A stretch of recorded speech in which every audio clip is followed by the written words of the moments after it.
Rudransh education YouTube channel पर आप सभी का पुनः स्वागत है। आज हम लोग पर्यावरण शिक्षण का छठा पाठ लेकर हाजिर हुए हैं।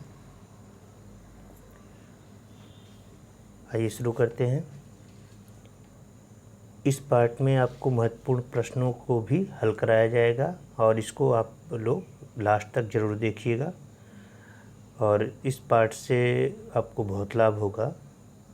ये जो 6 पार्ट रहेगा, इस 6 पार्ट को अगर आप देखते हैं तो आपको 15 प्रश्नों का जो शिक्षण वाले 15 प्रश्न होते हैं, उन 15 प्रश्नों से आपको बहुत से क्वेश्चन यहाँ से मिल सकते हैं। आइए शुरू करते हैं। एनसीएफ 2005। हालांकि एनसीएफ 2005 पे एक अलग वीडियो हम लोगों ने बना रखा था, फिर भी आप यहाँ पे भी एनसीएफ 2005 को ज़रूर देखेंगे।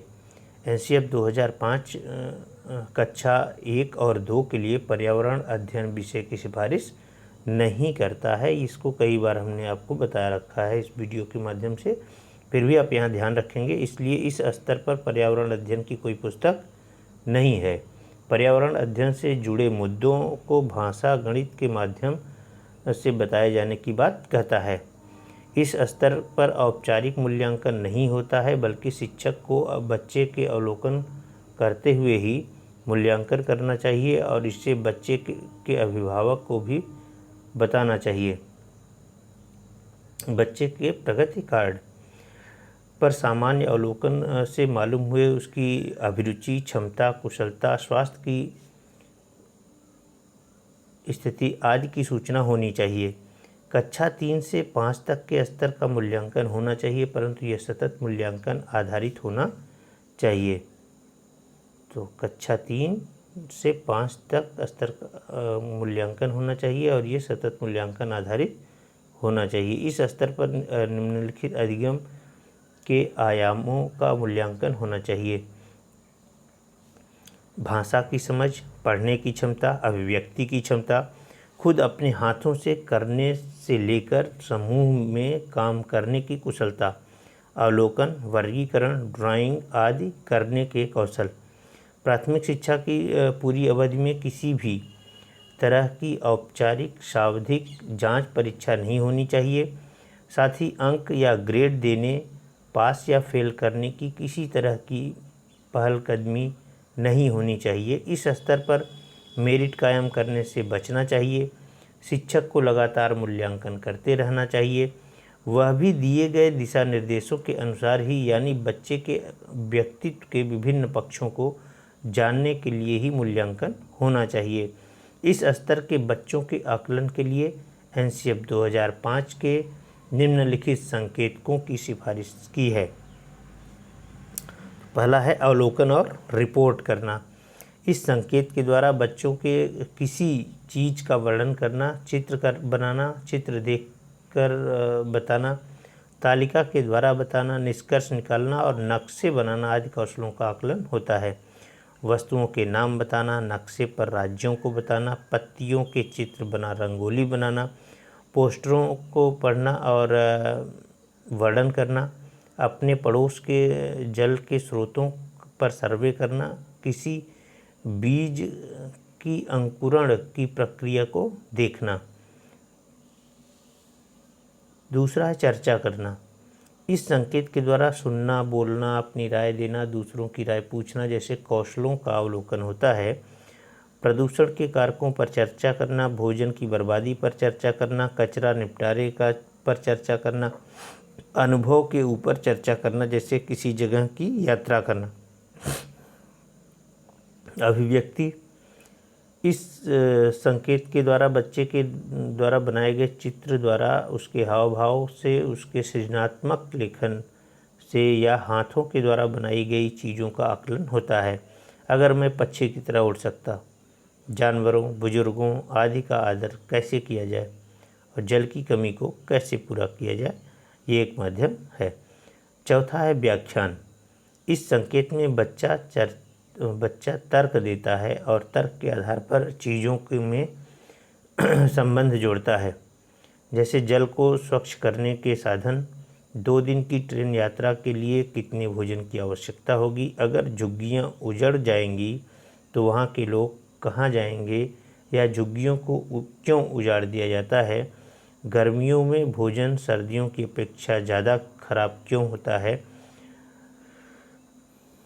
5वां है वर्गीकरण। इस संकेत के द्वारा बच्चों को एक विशेष समूह की चीज़ों के रखने एवं चीज़ों में तुलना प्रकट करने के कौशल का आकलन होता है, जैसे गंध के आधार पर चीज़ों को अलग करना, चोंच या पंजों के आधार पर पक्षियों को समूह या वर्ग में रखना, भोजन पकाने के विभिन्न तरीकों में तुलना करना, यातायात के विविध साधनों में तुलना करना। 6 है प्रश्न करना। इस तरह से बच्चों की जिज्ञासा, आलोचनात्मक चिंतन और अच्छे प्रश्न बनाने के कौशलों का आकलन होता है। जैसे एक नवजात शिशु सिर्फ दूध ही क्यों पीता है? कौन से फूल एक मिट्टी में अच्छी तरह से उगेंगे? अगर ज़्यादा बारिश होगी तो क्या होगा? 7वां है विश्लेषण। इस संकेत के द्वारा बच्चे के पूर्वानुमान लगाना, परिकल्पना करना, निष्कर्ष निकालना जैसे कौशलों का आकलन होता है।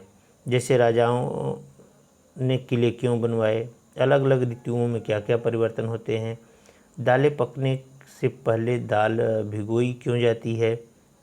और अलग अलग आकार के बर्तनों में पानी कम आएगा या ज़्यादा आएगा?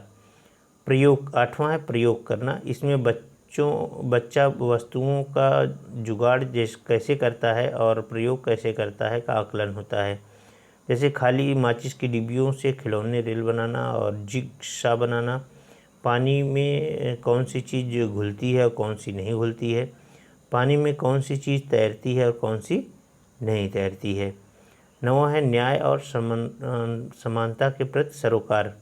इस संकेतक से बच्चे के विभिन्न और वंचित लोगों के प्रति संवेदनशीलता का पता चलता है। जैसे चीज़ों का अनुरूपयोग करना, बचे हुए भोजन को जमीन पर नहीं फेंकना, लैंगिक और वर्ग विभेदता के प्रति संवेदनशीलता दिखाना। 10वां है सहभागिता। इससे बच्चे के जिम्मेदारी लेने, पहल करने और सहयोग जैसे कौशलों का आकलन होता है। प्रयोग में न होने पर बिजली के उपकरण बंद करना, दूसरों की बातों को बिना रोके सुनना और त्योहारों पर पटाखे न छोड़ना और दूसरों के लिए कार्य करना। मूल्यांकन करते समय ध्यान रखने योग्य बिंदु। शिक्षक द्वारा सतत और असंरचनात्मक तरीके से किए गए अवलोकन को बच्चों और अभिभावकों के साथ बांटना चाहिए। पुनर्बलन और सुधार के लिए बच्चों की योग्यताओं और कमजोरियों के बारे में अभिभावकों से चर्चा करनी चाहिए। बच्चों के कार्य से संबंधित गुणात्मक उल्लेख करना चाहिए। बच्चों के पोर्टफोलियो में केवल उनके सबसे बेहतर कार्य न होकर सभी तरह के कार्य होने चाहिए। पर्यावरण अध्ययन के 5 ई: व्यस्तता, इंगेज, खोज, एक्सप्लोर, व्याख्यान, एक्सप्लेन, परिष्कृत वर्णन, इलेबोरेट और मूल्यांकन, इवैल्यूएट। तो ये 5 ई है। आइए देखते हैं। व्यस्तता, इसमें बालक गतिविधियों में व्यस्त रहता है। इससे बालक को पहले अनुभव की प्राप्ति होती है। इसमें बालक अवलोकन और रिकॉर्डिंग करता है। खोज में इसमें बाल श्रम दृश्य सामग्रियों का प्रयोग करता है। इसमें बालक चीज़ों के कारण जानने की खोज करता है। इसमें बालक चीज़ों के बीच तुलना करता है।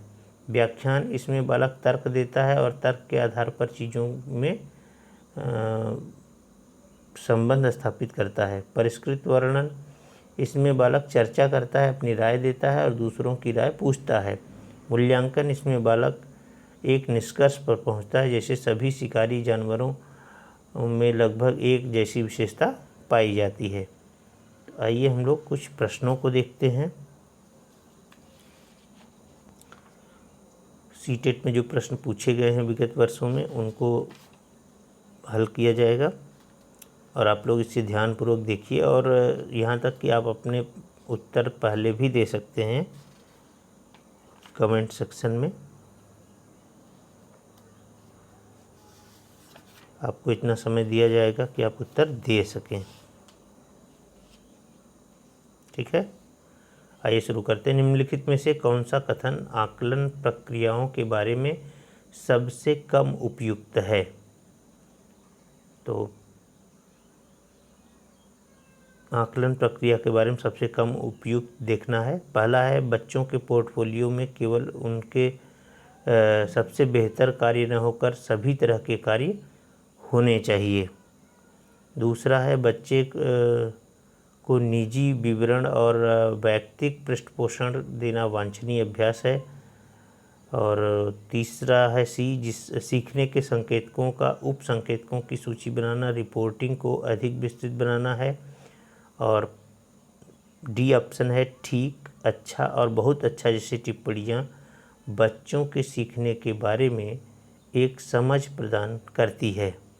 तो आकलन प्रक्रिया के बारे में सबसे कम उपयुक्त पूछ रहा है। यहाँ सबसे उपयुक्त अगर पूछता तो बात दूसरी होती, यहाँ कम उपयुक्त पूछ रहा है, इसको आपको ध्यान रखना होगा। और कम उपयुक्त में अगर देखा जाए तो ठीक, अच्छा और बहुत अच्छा जैसी टिप्पणियाँ बच्चे के सीखने के बारे में एक समझ प्रदान करेंगी, ये सबसे कम उपयुक्त है। ठीक है, नेक्स्ट देखते हैं। कक्षा 1 में पर्यावरण अध्ययन में शिक्षार्थियों के आकलन के बारे में निम्नलिखित में से कौन सा से यह सत्य है? तो पहला है, मौखिक परीक्षाएं क्योंकि हो सकता है कि बच्चे लिखने में सक्षम ना हो। दूसरा है, ड्राइंग क्योंकि बच्चों को इसमें आनंद आता है। तीसरा है, शिक्षकों का अवलोकन और रिकॉर्डिंग। और चौथा है, किसी को न रोके, नीति को ध्यान में रखते हुए आकलन की कोई आवश्यकता नहीं है। तो इसमें अगर आप ध्यान देंगे तो प्रश्न कक्षा 1 के पर्यावरण अध्ययन के शिक्षार्थी के आकलन के बारे में बात कर रहा है। तो कौन से सत्य हैं ये आपको देखना है। तो इसमें मौखिक परीक्षाएं क्यों हो सकता है बच्चे लिखने में सक्षम ना हो। दूसरा है, ड्राइंग बच्चों को इसमें आनंद आता है। तीसरा है, शिक्षक का अवलोकन और रिकॉर्डिंग। ये 3 जो है ये सही है। और ये 3 सही है तो आप ऑप्शन पे आएंगे तो ये देखेंगे कि 1, 2, 3 सही है। ठीक, नेक्स्ट करेंगे। प्रयोग करना आकलन का एक संकेतक है। निम्नलिखित में से कौन सा एक प्रयोग करने संबंधी संकेतक का आकलन करने का सबसे उपयुक्त तरीका है? तो कह क्या रहा है, प्रयोग करना आकलन का एक संकेतक मात्र है। और निम्नलिखित में से कौन सा एक प्रयोग करने संबंधी संकेतक का आकलन करने का सबसे उपयुक्त तरीका कह रहा है। तो ए ऑप्शन है, हस्तपरक गतिविधि। और दूसरा बी ऑप्शन है, चित्र पठन। सी ऑप्शन है, सृजनात्मक लेखन। और डी ऑप्शन है, निदर्शन या प्रदर्शन। तो यहाँ कह रहा है सबसे उपयुक्त विधि प्रयोग करने का है। तो हस्तपरक गतिविधि जो होगी सबसे उपयुक्त तरीका होगा। ठीक है, नेक्स्ट देखते हैं। शिक्षार्थियों का आकलन करते समय पर्यावरण अध्ययन की शिक्षिका को निम्नलिखित में से क्या नहीं करना चाहिए? इस तरह के प्रश्नों में आपको ये ध्यान देना चाहिए कि क्या पूछ रहा है, नहीं पूछ रहा है। ठीक है, तो नहीं पे विशेष ध्यान देने की बात हो रही है। तो आइए ऑप्शन देखते हैं। बच्चों के पूर्व आकलन के साथ तुलना करना। दूसरा है, बी ऑप्शन है, शिक्षार्थियों की सीखने की क्षमताओं को ध्यान में रखकर सूचना दर्ज करना। और सी ऑप्शन है, बच्चों के कार्य के केवल कुछ पक्षों पर ध्यान केंद्रित करना। और डी ऑप्शन है, बच्चों के कार्य से संबंधित गुणात्मक उल्लेख करना। तो यहाँ देखिए, जहाँ पे संकुचित भाव प्रदर्शित हो वो नहीं होगा। तो यहाँ संकुचित भाव कहाँ प्रदर्शित हो रहा है? सी ऑप्शन में, कि बच्चों के कार्य के केवल कुछ पक्षों को ध्यान केंद्रित करना, यही ऑप्शन नहीं होगा। ठीक है, नेक्स्ट देखेंगे। कक्षा 5 की एक शिक्षिका शिक्षार्थियों से कहती है कि वे अपने कार्यपत्रक, अवलोकन, रिपोर्ट और सत्र में एकत्रित की गई सामग्री को एक फोल्डर में डाल दें। इन फोल्डरों को कहा जा सकता है, मतलब फोल्डरों को क्या कहेंगे? तो ऐसे इस तरह के फोल्डर को पोर्टफोलियो कहेंगे। क्या कहेंगे? पोर्टफोलियो। दत्त कार्य आपके योजना उसमें होता है, गृह कार्य जो दिया जाता है, परियोजना कार्य जो होता है, आपको कोई परियोजना दी जाता है, उस पर आपको कार्य करना होता है। घटना वृत्तांत का अभिलेख, किसी घटना का आप अवलोकन करते हैं तब वहाँ होता है। और यहाँ क्या कहा जा रहा है कि कक्षा 5 की शिक्षिका शिक्षार्थियों से कहती है कि वे अपने कार्यपत्रक, अवलोकन, रिपोर्ट और सत्र में एकत्रित की गई सामग्री को एक फ़ोल्डर में डाल दें। तो ये जो फोल्डर होगा इसको पोर्टफोलियो कहा जा सकता है।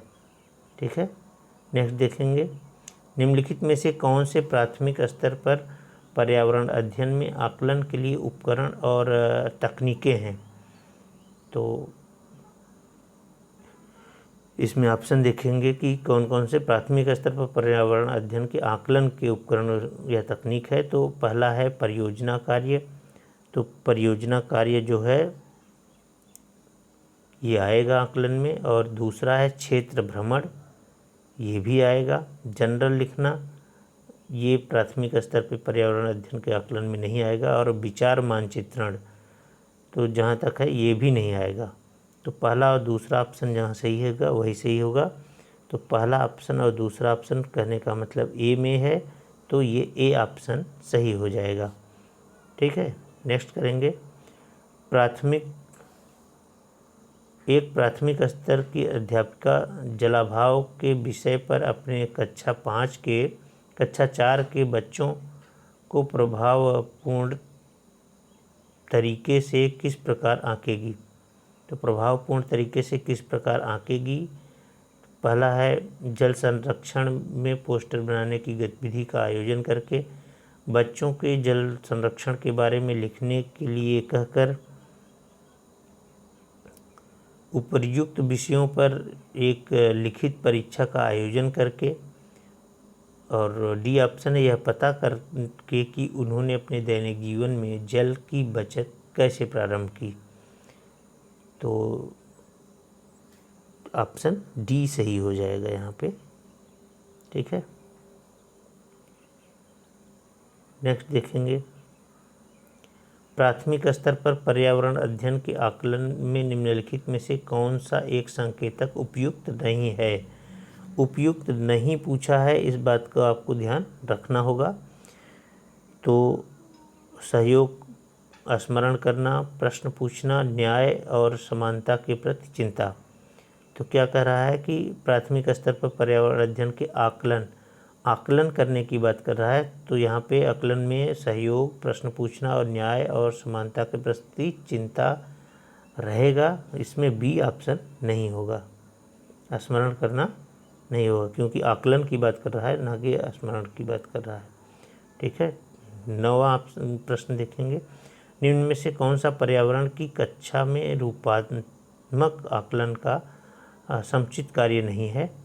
तो रूपात्मक आकलन को समझेंगे। यहाँ पे ऑप्शन देखेंगे।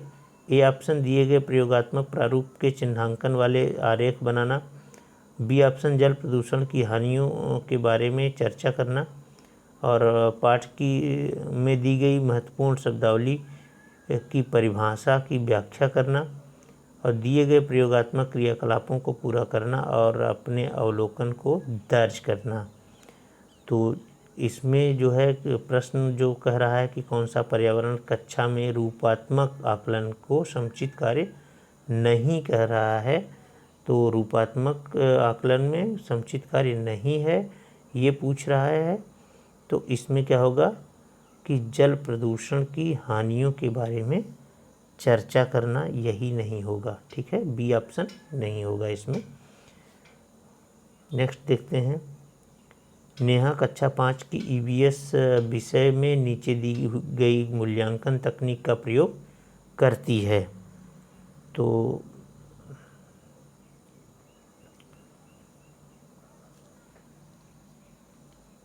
ऑप्शन देखेंगे, हस्तसिद्ध क्रियाकलापों का मूल्यांकन, गृह कार्य मूल्यांकन, परियोजना कार्य मूल्यांकन और मौखिक परीक्षा। तो किन तक मूल्यांकन में किन तकनीकों का प्रयोग करती है, तो ये देखना है। तो यहाँ पे हस्त क्रियाकलापों का मूल्यांकन देखा जाएगा और मौखिक परीक्षा, क्योंकि यहाँ गृह कार्य का मूल्यांकन तकनीक में नहीं आता है और परियोजना कार्य का मूल्यांकन भी इसमें नहीं आएगा। तो इसमें ए और डी होगा, जो कि ऑप्शन बी सही है। ठीक है, ए और डी। ठीक, नेक्स्ट देखेंगे, ईबीएस में किसी अच्छे गृह कार्य को मुख्यतः किस प्रकार केंद्रित होना चाहिए। अच्छे गृह कार्य मुख्यतः किस पर केंद्रित होना चाहिए। तो आइए ऑप्शन देखते हैं, पुनरावृत्ति और प्रबलीकरण पर, मास्टरी लर्निंग, और सी है विस्तारित अधिगम के लिए चुनौतियां और उत्तेजना, डी है समय का सदुपयोग। तो जो है ईबीएस जो है के अंतर्गत में ये जो गृह कार्य है विस्तारित अधिगम के लिए चुनौतियों और उत्तेजना है। ठीक, सी ऑप्शन सही होगा। ईबीएस की पढ़ाई में कक्षा के प्रश्नोत्तर तकनीक का सबसे अच्छा उपयोग किसके लिए किया जा सकता है। तो इसमें किसके लिए प्रश्नोत्तर तकनीक का प्रयोग किया जा सकता है किस कक्षा के लिए। तो विद्यार्थियों का ध्यान आकर्षित करने के लिए, शिक्षार्थियों में सीखने की जिज्ञासा उत्पन्न करने के लिए, और प्रायोगिक कौशल को बढ़ावा देने के लिए, और कक्षा में अनुशासन बनाए रखने के लिए। तो यहाँ पे क्या करते हैं, अक्सर बच्चे कन्फ्यूजन में पड़ जाएंगे, क्योंकि उनको लगेगा कक्षा में अनुशासन बनाए रखने के लिए भी कक्षा में प्रश्नोत्तर तकनीक का सबसे अच्छा उपयोग किया जा सकता है। लेकिन यहाँ पे बी ऑप्शन सही होगा, शिक्षार्थी में सीखने की जिज्ञासा उत्पन्न करने के लिए। ठीक है, नेक्स्ट देखेंगे, प्राथमिक स्तर पर पर्यावरण अध्ययन में रचनात्मक आकलन को शामिल नहीं करता है। तो किसको शामिल नहीं करता है, इस चार ऑप्शन में से कौन सा नहीं होगा रचनात्मक आकलन के अंतर्गत। आइए ऑप्शन देखते हैं, शिक्षार्थियों के अधिगम रिक्तियों की पहचान, ये रहेगा। शिक्षण में कमियों की पहचान, ये भी रहेगा रचनात्मक आकलन में। शिक्षार्थियों के सीखने को बढ़ाने में, ये भी रहेगा।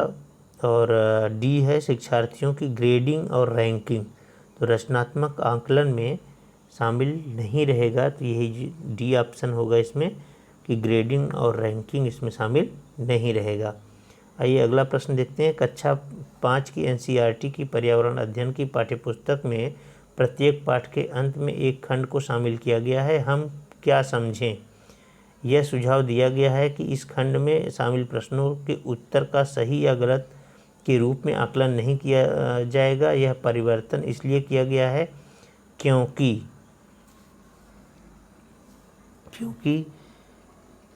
ऑप्शन पे ऑप्शन देखेंगे, इस स्तर पर बच्चे सही उत्तर नहीं लिख सकते हैं। तो ये तो जाहिर सी बात है, लिख सकते हैं यहाँ पे। यह आकलन में शिक्षकों की सुविधा बढ़ाता है। और सी ऑप्शन है, यह जानने में शिक्षक की सहायता करता है कि बच्चे कैसे सीख सकते हैं। यह आकलन में विषय निष्ठता को कम करता है। तो क्या इसमें आकलन नहीं किया जाएगा, यह परिवर्तन इसलिए किया गया क्योंकि, तो ये परिवर्तन इसलिए किया गया क्योंकि यह जानने में शिक्षक की सहायता करता है कि बच्चे कैसे सीख रहे हैं। ठीक है, नेक्स्ट देखेंगे, सहयोगात्मक अधिगम में पुराने एवं अधिक दक्ष विद्यार्थी छोटे एवं कम कुशल विद्यार्थियों का आकलन करते हैं। सहयोगात्मक अधिगम में पुराने एवं अधिक दक्ष विद्यार्थी छोटे एवं कम कुशल विद्यार्थियों का आकलन करते हैं। इसका परिणाम है, तो ऑप्शन देखेंगे 15 का, ए है उच्च उपलब्धि व स्वगरिमा, बी है उच्च नैतिक विकास, सी है समूह में द्वंद्व और डी है गहन प्रतियोगिता। तो समूह में द्वंद्व नहीं होगा, गहन प्रतियोगिता भी नहीं होगा, उच्च नैतिक विकास ये भी नहीं होगा। इसमें ऑप्शन ए सही हो जाएगा कि उच्च उपलब्धि और स्वगरिमा। डिसलेक्सिया मुख्यतः किस समस्या के साथ संबंधित है? तो ये तो अक्सर वहाँ प्रश्न पूछता है अरे मनोविज्ञान में, मनोविज्ञान शिक्षण में, लेकिन यहाँ पे प्रश्न रखा गया है तो इसको देखेंगे हम लोग। डिसलेक्सिया जो होता है पढ़ने के लिए से संबंधित है। ठीक है। प्राथमिक स्तर पर बच्चे का आकलन करने का सर्वश्रेष्ठ तरीका है। तो प्राथमिक स्तर पर बच्चे के आकलन करने का सर्वश्रेष्ठ तरीका का प्रयोग करना है। तो ऑप्शन यहाँ देखेंगे तो यहाँ पे क्या है कि सर्वश्रेष्ठ तरीका क्या है, पोर्टफोलियो है, जिसके बारे में आप अगर वीडियो देखेंगे तो 5वें पार्ट में इससे संबंधित मैटर आपको मिलेगा। नेक्स्ट देखेंगे, एक पब्लिक स्कूल में प्रत्येक कक्षा में लगभग 2 से 3 बच्चे विशेष आवश्यकता वाले हैं। कुछ बच्चे शारीरिक या मानसिक रूप से विकलांग हैं। ये बच्चे अन्य बच्चों के साथ उसी कक्षा में एक साथ पढ़ते हैं। उपर्युक्त पब्लिक स्कूल में निम्नलिखित में से किसका अनुपालन करता है? तो सतत एवं व्यापक मूल्यांकन का, समावेशी शिक्षा का, समवयस्क शिक्षा का और प्रतिपूरक अधिगम का। तो यहाँ पे ऑप्शन जो है समावेशी शिक्षा सही हो जाएगा, समावेशी शिक्षा का करता है। ठीक है। नेक्स्ट करेंगे, एक शिक्षिका तनावग्रस्त बच्चे की पहचान कर सकती है जब बच्चा निम्नलिखित व्यवहार प्रदर्शित करता है। किस तरह का व्यवहार प्रदर्शित करने पर बच्चा तनावग्रस्त माना जाएगा? तो आक्रामक व्यवहार अगर करता है बच्चा तो वो तनावग्रस्त माना जाएगा। ठीक है। नेक्स्ट देखेंगे, अभिभावक शिक्षक अंतःक्रियाओं को उपलब्ध कराने का मुख्य उद्देश्य है। तो मुख्य उद्देश्य यहाँ पर विद्यालय में हो रहे क्रियाकलापों के बारे में जानकारी को साझा करना, पुनर्बलन और सुधार के लिए बच्चे की योग्यताओं और कमजोरियों के बारे में चर्चा करना। तो यहाँ पे बी ऑप्शन ही सही हो जाएगा। नेक्स्ट देखेंगे, एक विज्ञान शिक्षक का श्वसन प्रकरण पढ़ाने के बाद परीक्षा का आयोजन करती है और यह देखती है कि अधिकांश विद्यार्थी श्वसन और सांस लेने के बीच अंतर को नहीं समझते हैं। यह किसके कारण हो सकता है? तो ये ऑप्शन देखेंगे, कक्षा के प्रभावी तरीके के से संबंधित संकल्पना और व्याख्यायित नहीं कर सकती है। तो यही ऑप्शन सही होगा इसमें। ठीक है। नेक्स्ट देखेंगे, शामिल करना, खोजबीन करना, व्याख्यान करना, विस्तार देना, मूल्यांकन करना विज्ञान के प्रभावी शिक्षण से जुड़े 5 महत्वपूर्ण ES है। अंकुरण के लिए आवश्यक स्थितियों की संकल्पना से जुड़े व्यवहारिक अनुभवों को विद्यार्थियों को उपलब्ध कराते समय एक विज्ञान शिक्षक उसके निम्नलिखित गतिविधियों करने के लिए रहती है। और इसमें है, बीजों को रात भर पानी में रखें और उन्हें सूती गीले कपड़े में रखें। 2 दिन बाद बीजों का अवलोकन करके आएँ और परिवर्तनों को रिकॉर्ड करें। तो इसमें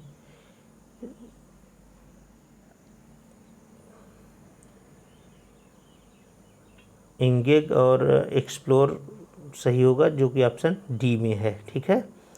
ये अभी आप व्याख्या जो हुई है उसी में 5E में आप देख सकते हैं इसको।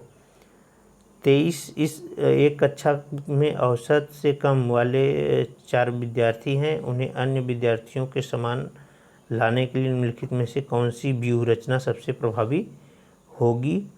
तो सबसे प्रभावी व्यूह रचना जो होगी, उनके अधिगम के कमज़ोर क्षेत्रों की पहचान करना और उनके अनुसार सुधारात्मक उपाय उपलब्ध कराना, यही सबसे प्रभावी होगा। बी ऑप्शन सही होगा। दत्त कार्य के संबंध में निम्नलिखित में से कौन सा कथन सही है? सही पूछ रहा है, तो इसमें आप ये देखिए कि सही क्या होगा कि दत्त कार्य बच्चों को सूचना खोजने, अपने विचारों का निर्माण करने और उन्हें उच्चारित करने का अवसर प्रदान करता है। तो ये ऑप्शन आपका जो है सी सही हो जाएगा इसके अंतर्गत में। 25वां क्वेश्चन देखेंगे, प्राथमिक स्तर पर आकलन में शामिल होना चाहिए। आकलन में क्या शामिल होना चाहिए? तो शिक्षक द्वारा सतत और संरचनात्मक तरीके से किए गए अवलोकन को बच्चों और अभिभावकों के साथ बांटना, अभी आपको ये बताया गया है, तो यही ऑप्शन सही होगा। नेक्स्ट देखते हैं, ये टेट में पूछे गए प्रश्न हैं, यूपी टेट और बिहार टेट में। तो सतत एवं व्यापक मूल्यांकन क्यों आवश्यक हैं? तो सतत एवं व्यापक मूल्यांकन जो है, निरंतर मूल्यांकन होते रहने से शिक्षार्थियों में परीक्षा का अनावश्यक भय नहीं होता, इसलिए आवश्यक है। और दूसरा, सतत एवं व्यापक मूल्यांकन की एक तकनीकी है, तो ये निदानात्मक मूल्यांकन की तकनीकी है। ठीक है, तो आशा करते हैं कि आपको वीडियो पसंद आएगा। अगर आपको ये वीडियो पसंद आता है तो आप इसको लाइक और शेयर करें, अपने अन्य मित्रों को भी इस चैनल से जोड़ने का प्रयास करें, और चैनल को सब्सक्राइब ज़रूर करें जो लोग सब्सक्राइब नहीं किए हुए हैं। और ये शिक्षण का, पर्यावरण शिक्षण का जो है अंतिम पार्ट था, और मैं आशा करता हूँ कि आप सभी लोग इस 5-6 जो पार्ट हैं, 6 पार्टों को आप देखेंगे, अच्छे से